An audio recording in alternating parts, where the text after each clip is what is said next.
آله وصحبه أجمعين. It is wonderful to be with you here in the Common Word Cafe, and very happy to have everybody in a relaxed environment. Inshallah, this will be a discussion, even though I will speak briefly. I often say briefly, and then it turned out not to be so briefly, but I will nonetheless try to be brief so that we can have a discussion all together, inshallah. I am reminded by the saying of the Prophet ﷺ that mentions how people who come together, especially in the house of Allah, remembering Allah and helping one another to stay committed to Allah subhanahu wa ta'ala, how Allah helps them and how Allah takes care of them. And I pray to Allah subhanahu wa ta'ala that we would be amongst these people tonight. So I want to talk to you about a sensitive subject. And I want to talk about it in a discussion style, where I want you to be engaged with me to help us find some potential answers to that particular discussion.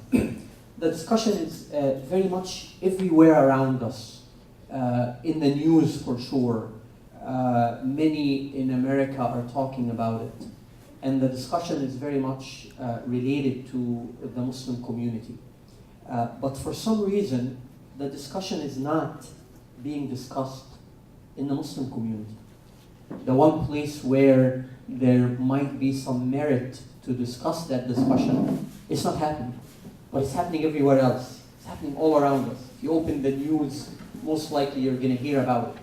But we're not having that discussion. And so this is actually a part of a campaign that the Muslim American Society has launched all across America in about 50 chapters or so that exist, to just generate a discussion about the topic and to let us hear from one another what is our perception about the topic. This topic is about radicalization and extremism. Radicalization and extremism. There is a perception out there, and the question is going to be about that perception. The discussion is going to be about that. I would like to hear from you. What is radicalization? Is there radicalization? Is there radicalization in the Muslim community? How do we know that it exists? Is it problematic? What causes it? How could it be solved? If it is there and it can be solved, can the Muslim community play a role, or we can just sit and watch CNN and pray for the best? That's basically the essence of the discussion, but I'd like to preface that discussion with a few comments about the topic before I engage you in helping answer some of these questions that we have. From very early on, the message of Islam had always been about moderation. Allah subhanahu wa ta'ala talks, وَكَذَلِكَ جَعَلْنَاكُمْ أُمَّةً وَسَطًا, that Allah has made this nation a balanced nation, the middle of the road, between two extremes. And extremes can be on the right or on the left. And that Islam had always been made a balanced religion.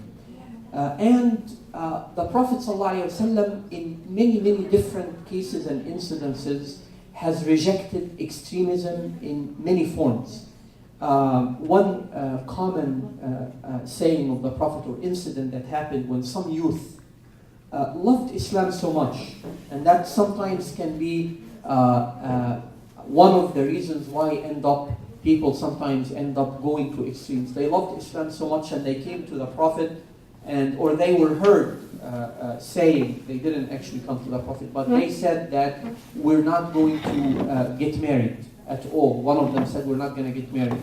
And when the Prophet, or when he was asked, why are you not going to get married? He said, because I love Islam so much and I want to dedicate all my life to Islam, and marriage may distract me from that. Another said, I'm not going to eat meat. Why are you not going to eat meat? Because meat is a form of luxury and I want to live an austere life. And another said, I'm going to pray every day, all night. And when the Prophet heard about that, he called them. He called these passionate youth and he told them that this is not my way. This is not my sunnah. That my way or my sunnah is a way of moderation. I pray and I sleep. I get married and I eat meat.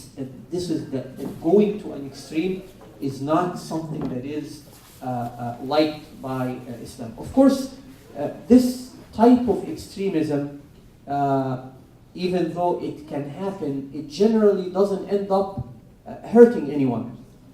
We're going to eventually focus on the type of violent extremism that can legitimize for the person to kill other people, innocent people, in their mind maybe somehow justified by Islam. And we're going to talk about does this problem exist and how do we see it, how do we combat it. Of course, that issue existed in Islam, as we will see in many other communities. Islam is not the one place where you're going to find violence, but people who killed even companions of the Prophet. People who killed Uthman, for example. People who killed other companions of the Prophet who legitimized under whatever reason that they should do that for some reason. As a matter of fact, the Prophet ﷺ spoke even during his lifetime about a group of people that he called Al-Khawarij, or eventually actually they were called Al-Khawarij, that the Prophet said about them that they may seem to you to be very righteous, very religious, but they actually are far away from what is the truth. يَمْرُقُونَ مِنَ الدِّينِ كَمَا يَمْرُقُ السَّهْمَ مِنَ الرَّمِيَّةِ. Very far away from religion, because they legitimized, these people legitimized to themselves, for example, calling many, even of the companions, calling them kuffar, and calling them infidels, and legitimized killing innocent people, even good people, without cause. So this has happened. Recently, in recent Muslim history, in the last century or so, you find in the Muslim world radical groups who again legitimized killing people under the guise of doing that for in the name of Islam. And we still hear up until today bombings, people who bomb left and right. Why are you bombing this? I remember in Egypt many years ago, people, for example, who would go and bomb dance clubs, thinking that they are eliminating something that Allah doesn't like. And does Allah like dance clubs where there's going to be drinking and alcohol and so on? No, Allah doesn't like dance clubs. But just like the Prophet ﷺ didn't go and just bomb people who were doing whatever or just kill them randomly, that is not the way of Islam. The way to change something that you are not in agreement with is not through violence, but it is through other means, as the Prophet ﷺ shows us. So you find this being a problem around the world. Now, arguably, I want us to argue about that, because I know that this is a factor in the table, that the media definitely sensationalizes the issue and overblows the issue. I'm going to mention a few things on the other hand so that we can kind of balance the equation. Violence exists in many communities.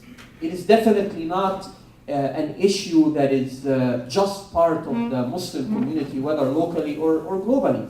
Every society has violence. The Western history is full of violent groups, full of violence even at a national level, where people killed their kings and killed their queens, and the kings killed each other, and the kings killed the people, and there is a lot. The KKK who killed. So there is a lot of violence that exists, and there is a lot of violence that is not necessarily even ideologically motivated, like gangs who kill others and so on. So violence exists everywhere.